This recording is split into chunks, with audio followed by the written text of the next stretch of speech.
कलगाम सोरठवाड़ना युवक ने छरीना घा ઝીકી हत्या करता 5 દીકરીએ પિતાનો છાયો ગુમાવ્યો।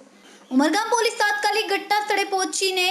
પરિસ્થિતિ પર કાબુ મેળવીને ગણતરીના કલાકોમાં આરોપીને પકડી પાડીને જેલના હવાલે કર્યા હતા। વલસાડ પોલીસે ગણતરીના કલાકોમાં 5 જેટલા આરોપીને ઝડપી પાડ્યા અને જેલના સળિયા પાછળ ધકેલી દીધા। કલગામ ખાતેના સોરઠવાડમાં આવેલ સમારોહ કંપનીના ગેટ સામે રાજેશ સોરઠી સાથે કંપનીમાં ટેમ્પા ચલાવતા અને સોરઠવાડમાં રહેતા જ એક જ જ્ઞાતિના આરોપી ઈસમોએ તકરાર કરી મૃતકના માથા ઉપર પથ્થર મારી છરીના ઘા ઝીકી લાકડાના ફટકા મારી કરપીણ હત્યા કરી મોતને ઘાટ પહોંચાડતા વિસ્તારમાં ચકચાર મચી જાય એવી ઘટના બની પામતા સોરઠવાડમાં ભયનો માહોલ સર્જાયો। પોલીસ સૂત્ર પાસેથી મળતી માહિતી મુજબ ઉમરગામ તાલુકાના કલગામમાં આવેલ સોરઠવાડ ખાતેની સમારોહ કંપનીના ગેટ આગળ 26 જાન્યુઆરી રાત્રિના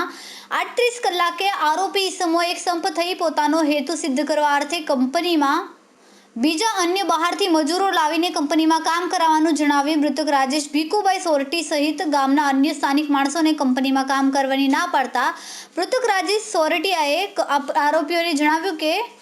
અમે તો ગામના માણસો છીએ અને હું કંપનીમાં કામ કરવાનો છું એમ જણાવતા આરોપી ઈસમોને ખોટું લાગે ઉશ્કેરાઈ જઈને હિનાબેન સોરઠિયાએ એક પથ્થર વડે મૃતકના માથાના ભાગે મારી ઈજા પહોંચાડી હતી। પોલીસે ઘટનાની ગંભીરતા જાણી આરોપી ઈસમોમાં અક્ષય અશોક સોરઠી, મિલન અશોક સોરઠી, ઉમેશ અશોક સોરઠી, રોહિત જીવણ સોરઠી તમામની કાર્યવાહી કરીને ધરપકડ કરવામાં આવી હતી। ત્યારે હિના રોહિત જીવણ સોરઠી ભાગી જતા તેમને વોન્ટેડ જાહેર કરી હતી। ગતરોજ હત્યાના બનાવ બાદ સ્થાનિકોએ રોષે ભરાઈને કંપનીની સામેની કેન્ટીન સળગાવી નાખી હતી, પરંતુ વલસાડ પોલીસે તાત્કાલિક ઘટના સ્થળે પહોંચીને